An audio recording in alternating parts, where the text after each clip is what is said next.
Good morning, History 257. I am trying to make a little video to help talk you through some of the readings that you've been working on so that we don't get too far behind in class. So this video is going to try and talk you through some bits of chapter 1 in the Martel book to give you some things to work on and think about over the next day or two.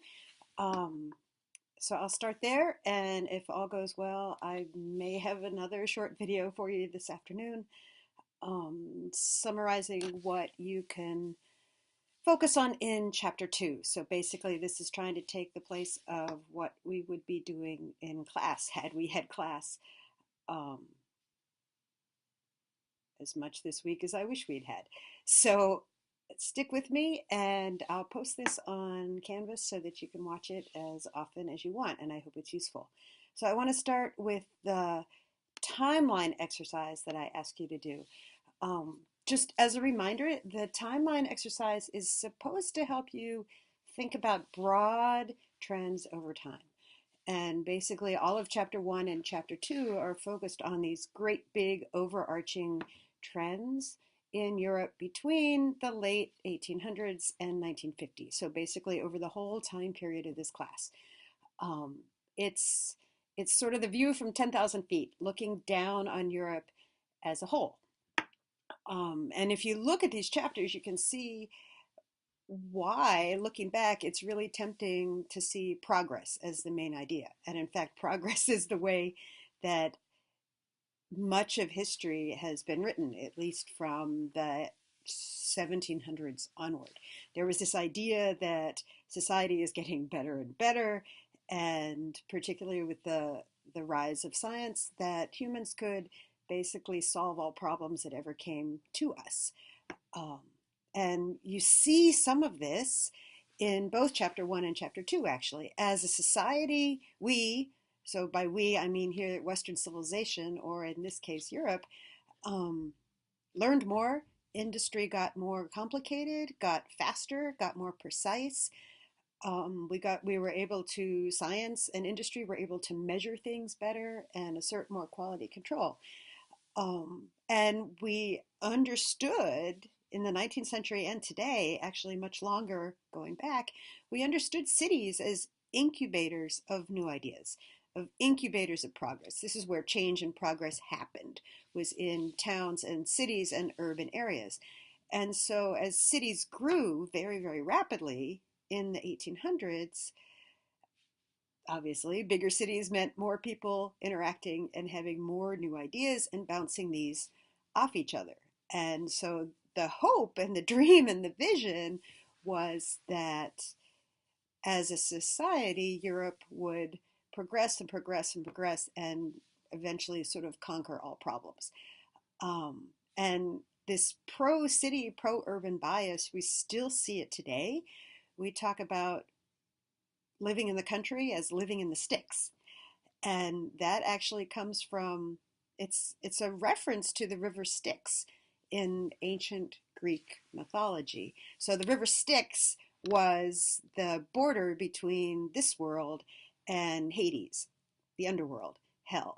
So if you live out in the sticks, well, you can see where the metaphor is headed. You're living on the border between the real world where stuff happens and the underworld, where people suffer for eternity. So there's a very strong pro-city bias.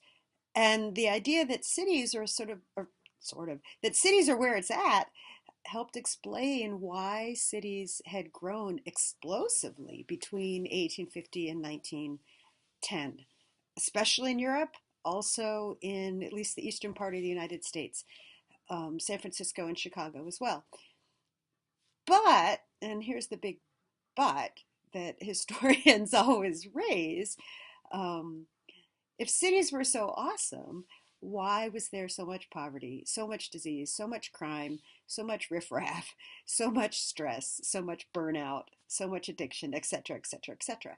If, now I'm dating myself, but if you ever read the children's novel Heidi, or maybe I think there are a couple movies out on it, you see the author grappling with this. The lead character Heidi, and I think her cousin is Clara, they were both living in the city and unhappy. And in Clara's case, she was completely crippled. She couldn't walk. She had some debilitating disease in the city. Whereas Peter, who is this young boy who lives out in the mountain, he's a shepherd.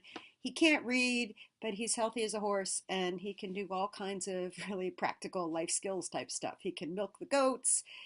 He can carve whistles out of pieces of wood. He can not get lost climbing up and down the mountain. Um, he can do all kinds of amazing things.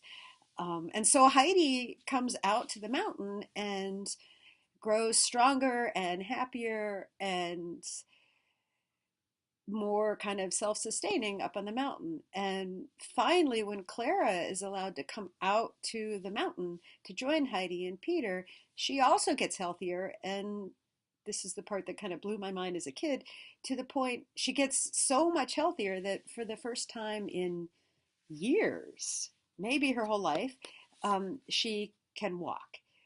And so she walks out in the fresh air of the mountains. So the the tension is sort of this, well, if cities are where it's at and Peter lives out in the sticks, then why do Heidi and Clara, who, of course, as young girls, they are going to literally bear the next generation, why are they seemingly so much healthier, so much happier um, out in the sticks? You see the same kind of tension and confusion in Mary Poppins, the chimney sweeps.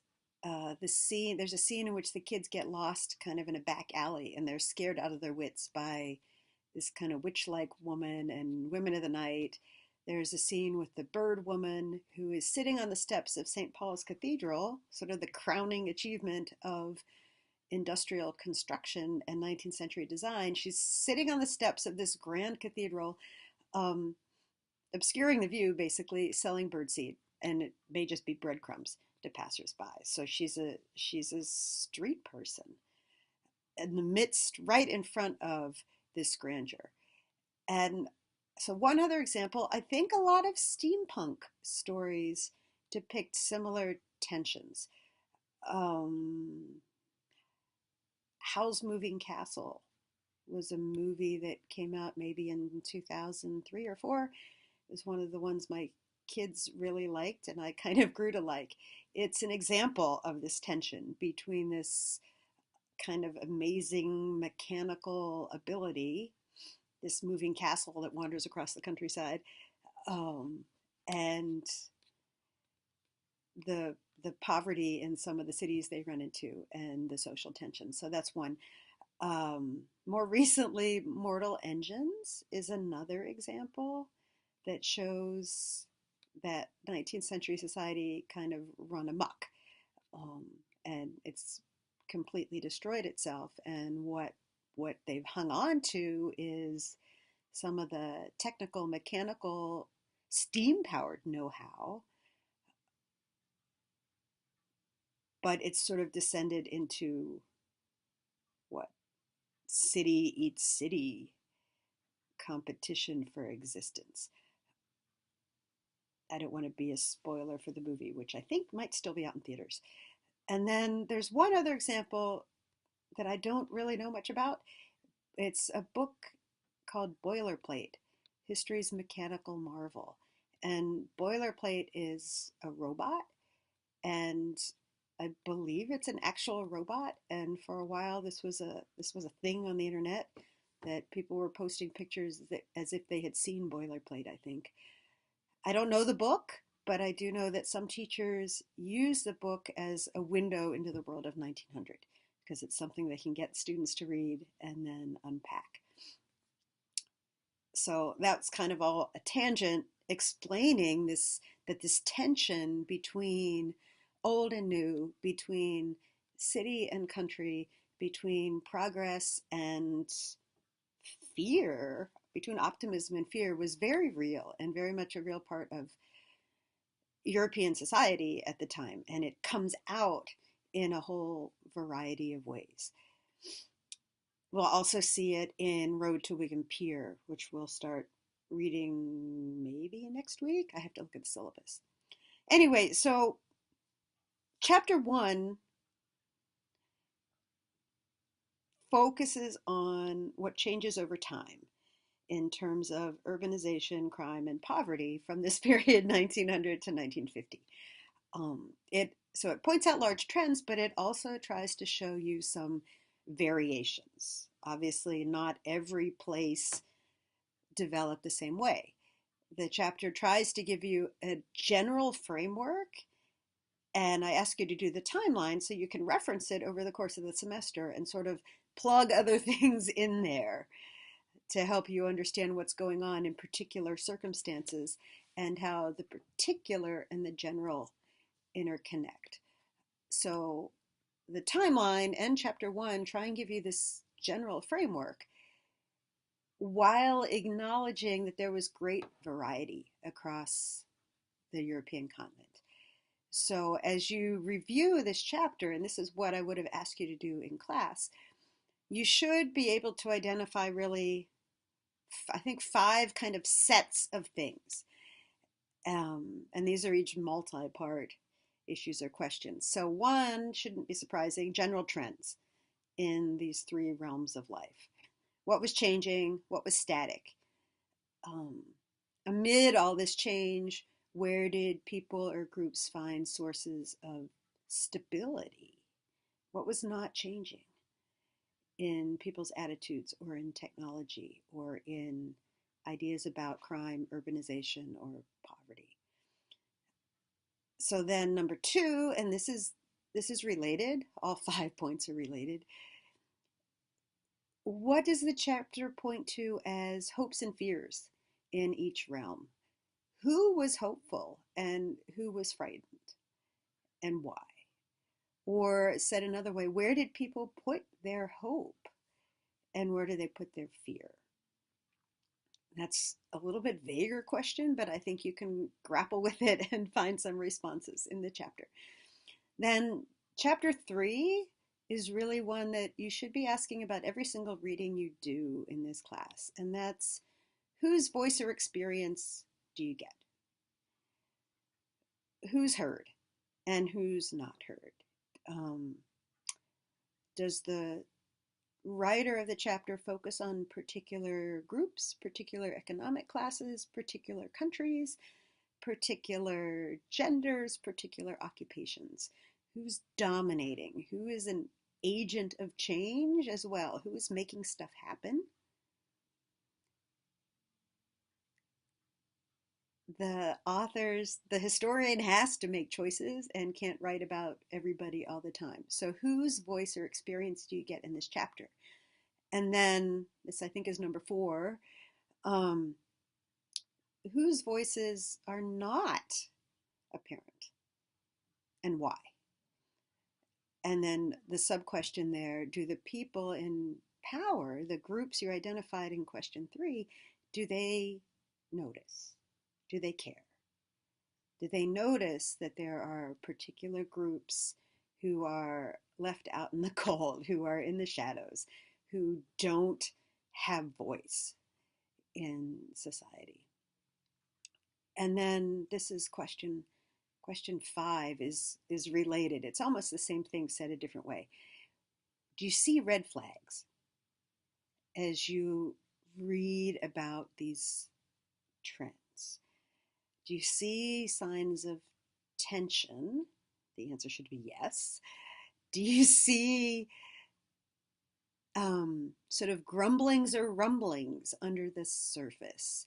So those examples that I gave you before from the book Heidi, from Mary Poppins, from Howl's Moving Castle, they all have sort of multiple narratives going on at once. There's the main narrative, and then underneath there's some sub-tensions, sub-rumblings and grumblings.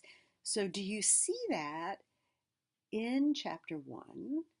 Do you see any hints that the people with power, the power mongers, and those would be really the landed elite, the industrialists, and the upper middle class. So this is basically the upper class and the upper middle class. Do you see anything going on where you want to kind of tell those people, yo, wake up and smell the coffee. There's something going on behind your back that you need to pay attention to, or it's gonna, I don't know, it's gonna bite you in the butt or something. Um, so said another way, what's simmering underneath this facade of progress and innovation? What lies under the surface? So this was basically my plan for Monday's class. And to be blunt, I would have been really, really grumpy toward anyone who did not have the reading in front of them. That's a main point for every class. You should always have the reading in front of you so that you can reference it and justify your ideas. And ideally, that reading should be marked up with notes, with post-it notes. Uh, um, at the very least, you should have a well-worn notebook with your notes from the reading so that you can reference particular pages and ideas. So that was the plan for Monday. And then towards the end of class, time permitting, I would have asked you to tell me, or maybe to write down, what surprised you in the chapter, what didn't make sense. And I'm not talking about individual words necessarily, because most of those you can look up and figure out what they mean on your own, but sentences or paragraphs that you found confusing or that seemed contradictory to you. What I'm going to do now, assuming I can get this to post, is I'm going to open up, so I'll post this and let you know about it, and then I'm going to open up two discussion boards or whatever they're called on Canvas, cleverly titled Martel Chapter 1 and Martel Chapter 2. And I would invite slash ask slash beg you to use those discussion boards to engage with these readings a little bit. Post your questions, post some responses and ideas. This will count as participation, and I basically just don't want to fall too far behind this early in the semester. And I'm trying this format to see if we can avoid doing that. With a little luck, I will have another short video up by mid-afternoon, and that will be focused on chapter 2. Again, so we don't get too far behind. If you really want to impress me, find a couple other History 257 students and hunker down together and actually talk about these chapters. Talk about the questions that I've mentioned earlier. I think I might just also post the script of the video in the module. I'm trying to think out loud if there's a downside to doing that, but that way you'll have the questions in a written form as well. So I may do that. Otherwise, you can just go back through this video and hear the questions and put them into your own words and face them or engage them that way. So I hope you all are warm. I hope you all are awake. Drink lots of water. The air is very, very dry. And stay warm. I think I already said that.